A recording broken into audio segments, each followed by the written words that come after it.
I never imagined I would become a mother for the second time at 54. Life has a cruel, strange sense of humor. It never asks permission before handing you a new beginning disguised as a disaster. The night my daughter left is carved into me like an old scar.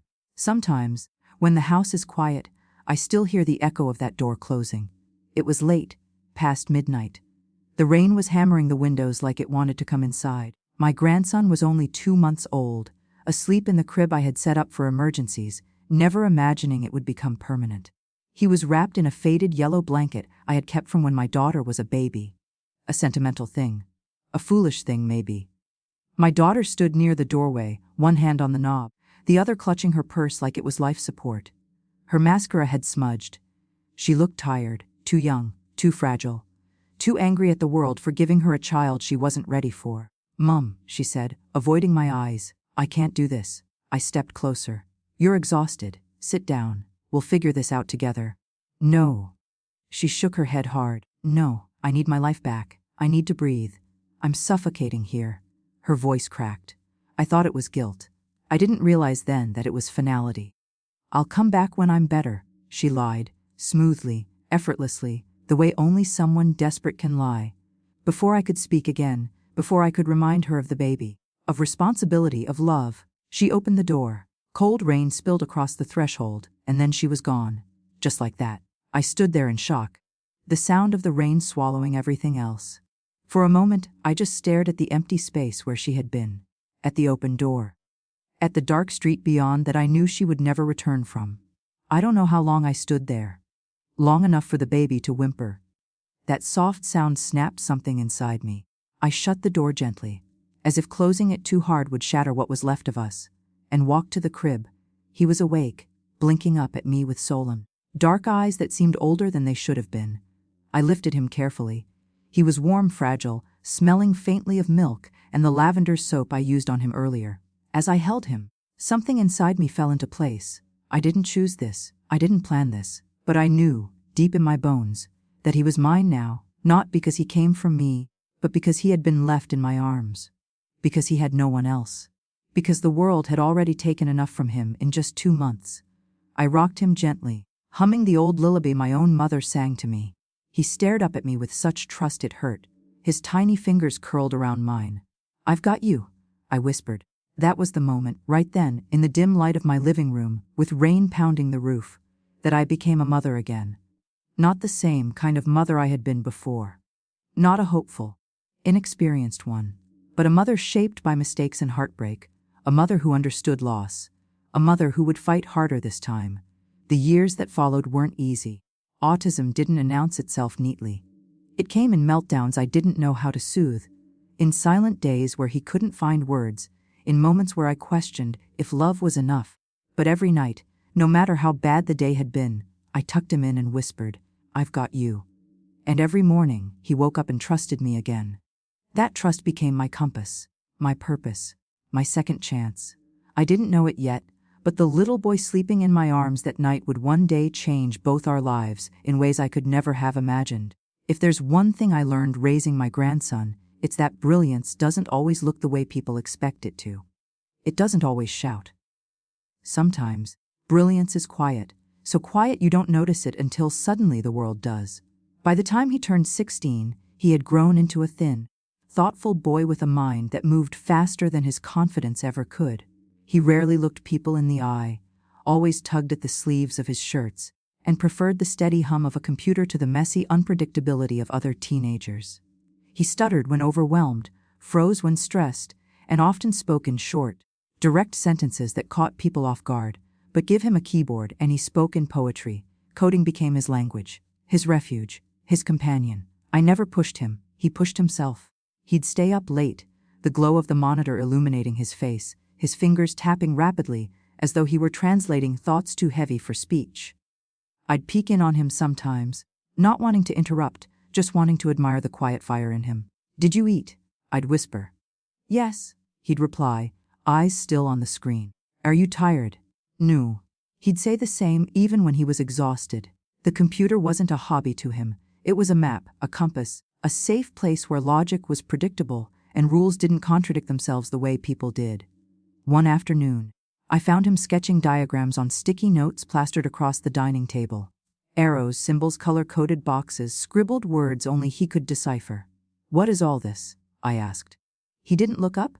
"Problems I want to solve." "For school?" "No." He paused, tapping a sticky note with the back of his pencil. "For kids like me." That was the first time he said it. Not with embarrassment, but with quiet certainty. As if accepting something about himself had unlocked a new layer of purpose. He told me how hard it was for autistic teens to track routines when overwhelmed, how sensory overload made simple tasks feel impossible, how communication often broke before it began. "I want to make something that helps," he said. I didn't fully understand what he was building, but I understood why he was building it. For months, he coded, tested, rewrote, deleted, and rebuilt entire sections. I made him tea, brought him sandwiches he didn't notice, and occasionally forced him to sleep before he collapsed on the keyboard. He worked with the intensity of someone who wasn't just building a project. He was building a bridge to people like him. When he shyly showed me the first version of his app, I was stunned. It wasn't perfect, but it was brilliant. It helped users log daily routines, track sensory triggers, create emergency communication messages, and read visual guides for emotional regulation. He had thought of things even adults overlooked. "I think someone might use it," he murmured. Someone did, then 100, then 1,000. Suddenly, schools, therapists, and neurodivergent support groups were sharing it. A tech blogger wrote about it. Investors emailed him. App stores featured him. I watched all of this with awe and fear. The praise didn't inflate him. It overwhelmed him. He shrank deeper into his hoodie, avoiding interviews like they were traps. I handled the calls, set boundaries, protected him. Then came the acquisition offer, $3.2 million. I read the number out loud, thinking I had hallucinated a zero. He didn't react the way I did. He didn't shout. He didn't celebrate. He just nodded slowly and said, "That's enough for you not to worry anymore." It wasn't pride in his voice. It was relief. Relief that he could finally take care of the woman who had taken care of him. For the first time in 16 years, I allowed myself to imagine a peaceful future, a home without constant financial fear, a life where he could pursue whatever he wanted. Everything felt new, possible. And that's when life, just as it always does, reminded me that peace often invites storms. Because the moment word got out about his success, someone I had buried in the past decided to crawl back out.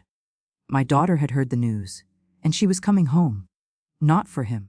For his money. Peace is a fragile thing. It doesn't shatter loudly. It cracks quietly, like thin ice under too much weight. And the day my daughter returned, I felt that crack before I even opened the door. It was mid-morning. My grandson was in his room, headphones on, coding a new feature for his app.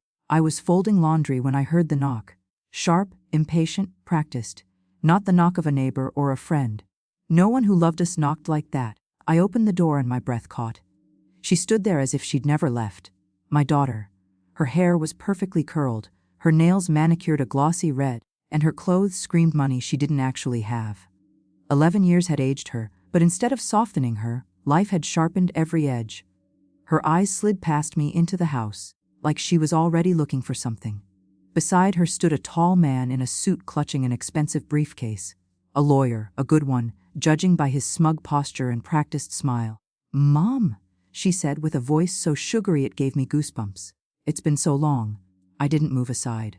"What do you want?" Her smile faltered for just a second. Then she straightened. "I heard about everything."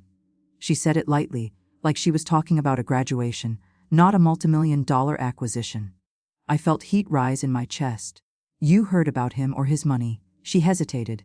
A tiny involuntary pause. The truth leaking through. The lawyer stepped forward. "Ms. Dawood is here to discuss her son's financial assets. She is his biological mother and therefore legally entitled." "No."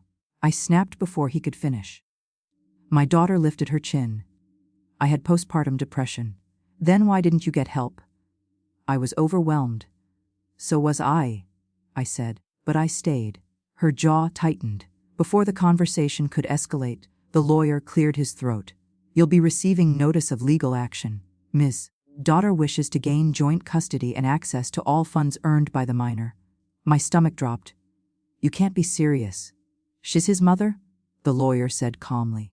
"Biology carries weight in court. A biology."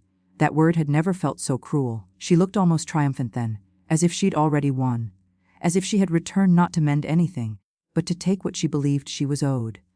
I closed the door on them, but the shaking didn't stop for hours. Our lawyer's words broke something inside me. When I sat down with our lawyer, a kind middle-aged man who had helped us with small matters over the years, I expected reassurance. I didn't get it. He sighed heavily as he flipped through the paperwork. "This isn't good. How can she do this?" I whispered. He removed his glasses. "She's the biological mother.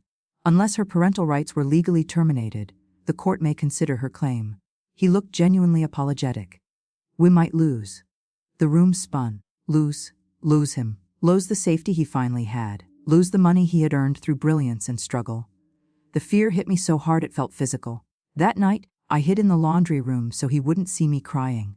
But he found me anyway, quietly, the way he always moved through the house. He sat on the floor beside me.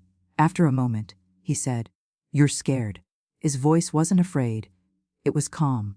Too calm for a boy facing someone who had abandoned him. "I don't want them to take you," I whispered. "They won't." I looked at him through tears. "How can you be so sure?" He touched my hand, abruptly, gently. "Because she'll talk too much." "What? She'll talk?" he repeated, eyes steady. "And when she does, she'll tell the truth without meaning to." I didn't understand. Not then, but he did. He understood her patterns, her contradictions, her lies. He had been studying people his whole life, quietly, analytically, because he had to. He leaned in and whispered the words that would change everything. "Just let her talk." In that moment, I realized something powerful. My grandson wasn't afraid of her. He was waiting for her to reveal herself. And she would. Because the one thing more dangerous than a liar is a liar who believes she can't lose. Courtrooms always feel colder than they should. Too bright, too sterile, too unforgiving. The morning of the hearing, the benches felt harder, the air heavier, and the clock louder. It was as if every tick reminded me that the past I thought I had buried was about to stand up and demand payment. My daughter entered with the same lawyer and the same confidence she had worn the day she showed up at my door. She sat across from us, legs crossed, posture perfect, face softened into a mask of wounded motherhood. My grandson sat beside me, calm, still, focused. His hands were tucked into the sleeves of his hoodie, a nervous habit he never outgrew, but his eyes were steady. "Remember," he whispered, "let her talk." The hearing began. My daughter took the stand first. She dabbed at imaginary tears, her voice trembling on cue as she spoke about her deep, unbearable postpartum depression, about how she begged me not to take her baby, how she had tried for years to reconnect but was blocked. I stared at her, wondering if she had practiced this in the mirror. Her lawyer slid certified copies of old photos across the judge's bench, her holding him as a newborn, smiling as if those 2 weeks somehow excused 11 years of absence. She was a loving mother, he insisted. She made an emotional mistake, but she always intended to return. My heart pounded so loudly I could barely hear the judge's follow-up questions. But my grandson heard everything. He watched every lie with quiet intensity. When she finished, my lawyer stood ready to fight, but my grandson touched his arm gently. "May I speak?" he asked. The room turned. The judge hesitated, then nodded. "You may." He approached the witness stand slowly, the sleeves of his hoodie brushing the wood.